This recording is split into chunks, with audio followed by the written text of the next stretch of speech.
نحمده ونصلي على رسوله الكريم اما بعد فإن خير الحديث كتاب الله وخير الهدي هدي محمد صلی اللہ علیہ وسلم۔ ہمارا چینل دیکھنے اور سننے والے تمام بہنوں اور بھائیوں کو ہماری طرف سے السلام علیکم۔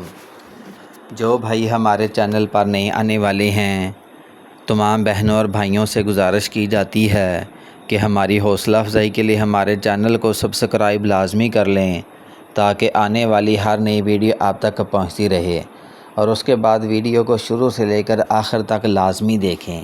یہ ہمارے پاس ایک فیصل آباد سے گریجویٹ لڑکی کا پرپوزل درکار ہے۔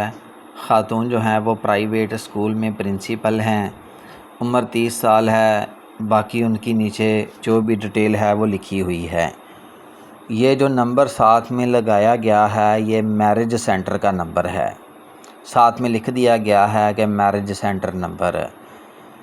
تو جو بھائی اس رشتے کے لیے ایگری ہیں وہ سب سے پہلے اس ویڈیو کا اسکرین شاٹ لے لیں تاکہ آپ کو پتہ ہو کہ آپ نے کس رشتے کے سلسلے میں اپلائی کرنا ہے۔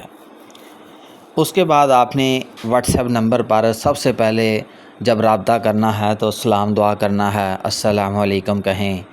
اس کے بعد اپنا اسکرین شاٹ بھیجیں، میڈم صاحبہ کو بتائیں کہ مجھے یہ پرپوزل پسند آ گیا ہے، اور اس کے بعد اپنی 2-3 ساتھ میں تصویریں بھیج دیں۔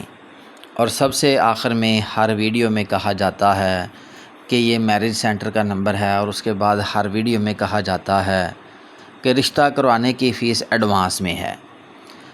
ہر طرح کی کیٹاگری کی الگ الگ فیس ہے۔ اگر کوئی امیر رشتہ ہے تو اس کی زیادہ فیس ہوگی، اگر کوئی تھوڑا سا کمزور ہے رشتہ تو اس کی کم فیس ہوگی۔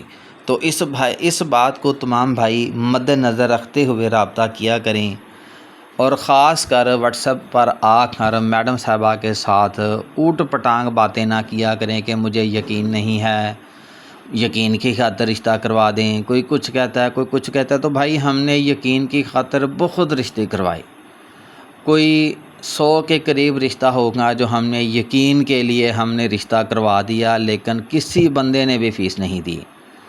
اکثر بھائی آتے ہیں، میڈم صاحبہ اس بات کا شکوہ کرتی ہیں کہ رابطہ کرتے ہیں، کہتے ہیں جی ہماری بات پکی کر لیں، بات پکی ہوتے ہی ہم فیس دے دیں گے۔ بات پکی ہو جاتی ہے لیکن پھر بھی بھائی صاحب، اکثر بھائی بہت سارے، سب کے سب پیچھے سے غائب ہو جاتے ہیں، کہتے ہیں جی اب تو فیس ہی نہیں ہے، آپ شادی کر دیں، شادی کے بعد جس لڑکی سے آپ شادی کروائیں گی میں اس سے فیس لے کر آپ کو دے دوں گا۔ تو یہ باتیں غیر مناسب باتیں ہیں، ان کا حقیقت کے ساتھ کوئی تعلق نہیں ہے۔ اپنی فیس ایڈوانس میں جمع کروائیں تاکہ میڈم صاحبہ آپ کے لیے سیریس اور اچھا اور بہترین رشتہ تلاش کر کے دے سکیں۔ اس کے بعد میڈم صاحبہ کو واٹس ایپ پر کالز نہیں کرنی۔ کچھ بھائی ہوتے ہیں کہ بس نمبر کو جیسے ہی کالز پہ کالز کیے جاتے ہیں ہوش ہی نہیں آنے دیتے۔ ان باتوں سے پرہیز کریں۔ جزاکم اللہ خیر، اللہ حافظ۔